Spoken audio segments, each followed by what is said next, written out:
There's a certain kind of peace that slips into your body the moment you start tidying your space. The soft thump of a drawer closing, the gentle rustle of clothes being folded, the warm, comforting smell of clean laundry drifting through the room. Things slowly falling back into place, one small movement at a time. And with every shift, something inside you shifts too. Your breathing evens out. Your shoulders loosen. Your mind stops running long enough for you to actually feel present again.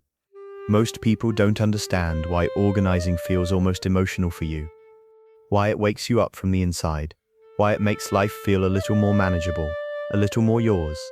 But maybe you do.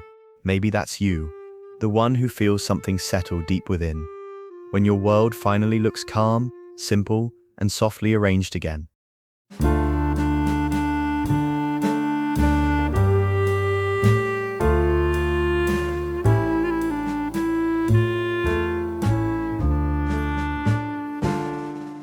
People often assume that those who love organizing are obsessed with neatness or perfection, but that's the part everyone gets wrong. For you, it's never been about spotless surfaces or impressing anyone. It's about clarity, the quiet mental space that appears when your surroundings finally make sense. A tidy room doesn't just look better, it feels better. It gives your mind a place to rest, a pause from the constant noise of life. And that sensitivity you have, it's not overreacting, it's awareness. You feel your environment more deeply than others, so disorder hits you harder and harmony soothes you quicker. This is the first hidden truth people miss. You don't organize to be clean. You organize to think clearly. When life feels chaotic on the outside, creating order on the inside becomes your quiet way of staying afloat. Organizing gives you something solid to hold on to when everything else feels unpredictable. Folding clothes isn't just a task, it's emotional stabilization. It's rhythm, pattern, certainty. It's your hands doing what your heart wishes it could, gently sorting things out. Tangible tasks reduce overwhelm because they give your brain a clear beginning and a clear end. You can finish a drawer, you can clean a counter, you can bring one small corner of the world back under your control. And every time you complete one of those tiny steps, your brain releases dopamine.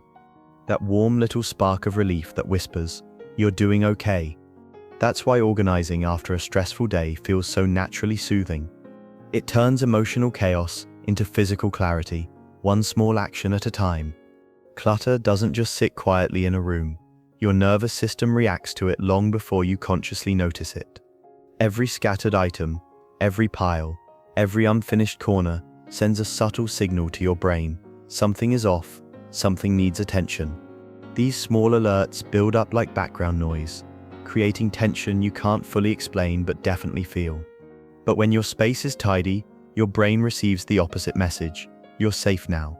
Visual order gives your nervous system permission to relax. Your breathing softens. Your thoughts slow down. Your body finally unwinds. People who love organizing aren't dramatic, they're emotionally sensitive. They register environmental stress faster, deeper, and more intensely than others. And that's why the moment your home becomes calm, your mind follows. Because for you, order isn't just aesthetic, it's safety. Your home has always been more than walls and furniture. It's a quiet mirror of your inner world. The way you arrange a corner, choose a color, or organize a shelf isn't random. It's self-expression. It's how you translate your feelings into your environment without ever saying a word. For you, organizing isn't about being perfect or impressing anyone. This isn't vanity, it's identity. It's who you are, reflected in the spaces you create. When your surroundings feel intentional, peaceful, and aligned, you feel the same inside. Every tidy surface, every gentle detail, every calm room becomes a small reminder of the person you're growing into. Steady, thoughtful, and deeply connected to your own sense of harmony. There's a rhythm to cleaning that steadies you, a quiet, grounding flow that slows your thoughts without you even trying. The gentle swish of a cloth, the soft click of objects returning to their place, the warm water on your hands, your senses begin to guide you, and anxiety quietly loosens its grip. You disappear into the task, not because you're escaping life, but because you're finally here, fully present, fully aware, fully calm. Organizing becomes meditation in motion, a moment where your body leads, your breath steadies, and your mind rests in the simple clarity of doing one thing at a time. People with deep creative minds often need visual clarity to think clearly. When your environment is cluttered, your imagination feels cluttered too. Like your ideas have nowhere to land. Chaos in your surroundings scatters your focus, dulls your spark, and makes your inner world feel cramped. But the moment you start tidying, something shifts. Your mental pathways reset. Your thoughts untangle. Your creativity wakes up again. This is why you suddenly feel inspired after cleaning. Why new ideas appear. Why motivation returns. A clear space doesn't just look better. It frees your mind to roam, to build, to dream without obstacles. Your relationship with order didn't start in adulthood. It began in the background of your childhood. If your early years felt unpredictable, loud, or emotionally unstable, you naturally grew into someone who craves stability. Clean, organized spaces become a kind of emotional safety, a place where nothing can shift suddenly and nothing can surprise you. But for others, the story is different. Some grew up in warm, chaotic homes where clutter meant comfort, noise meant connection, and mess felt familiar. For them, order feels strict. For you, it feels soothing. Neither is wrong. Both are shaped by emotional history. Your need for order isn't obsession. It's the way your past taught you to feel safe in the present. There's a scientific reason why a tidy room instantly makes you feel lighter. When your space is organized, your brain naturally lowers its cortisol levels, the stress hormone that keeps you tense, alert, and overwhelmed. Visual order signals safety, telling your mind, nothing is chaotic, you can relax now. At the same time, every small task you complete releases dopamine, the brain's reward chemical. That tiny spark of satisfaction you feel after wiping a counter or straightening a shelf. That's biology celebrating clarity. And sometimes cleaning becomes emotional release, a somatic way of letting your body express what your words never could. Decluttering is never just about objects, it's about releasing the emotional weight attached to them. Every item you let go of carries a version of you that you've quietly outgrown. Throwing something away can feel strangely emotional because you're not just clearing space, you're shifting identity.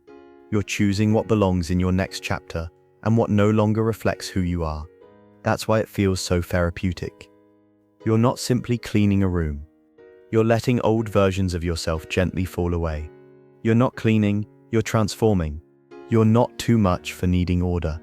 You're not dramatic, picky, or obsessive. You're simply wired more deeply than most people realize. Organizing is the language your emotions speak.